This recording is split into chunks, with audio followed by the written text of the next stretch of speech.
پتہ نہیں کس دور سے ہم گزر رہے ہیں کہ آج ماں باپ کا بھی، اساتذہ کا بھی، مربی کا بھی، مصلح کا بھی، پیشوا کا بھی، مقتدیٰ کا بھی، کسی کا ادب احترام نام کی چیزیں کوئی نہیں۔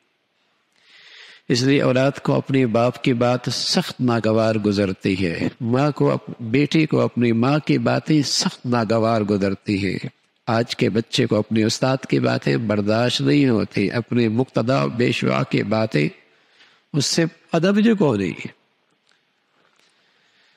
بلکہ آج کے انسان کا نفس اتنا بڑا ہے کہ اس سے بڑا وہ کسی کو نہیں سمجھتا، وہ خود ہی سب ہی سے بڑا ہے۔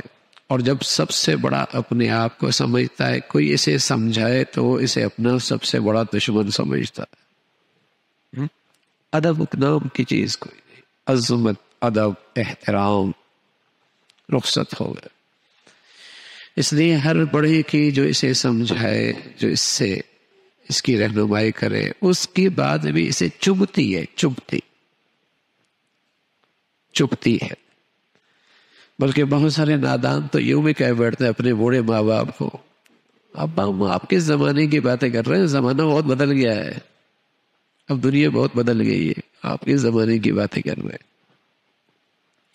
جس ماحول سے ہماری نسل پڑھ کے جا رہی ہے نا، تو سچ بتاؤں وہاں ادب کا کوئی خانہ ہی نہیں ہے، وہاں ادب نام کی چیز ہی کوئی نہیں۔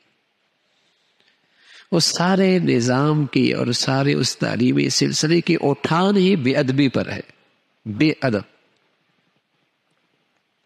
اس لیے کسی کی باتیں برداشت نہیں ہوتی، ناگوار۔ ادب تھا، ادب، اور ادب کے ساتھ خدمت ہوتی ہے، ادب کے ساتھ خدمت ہوتی ہے۔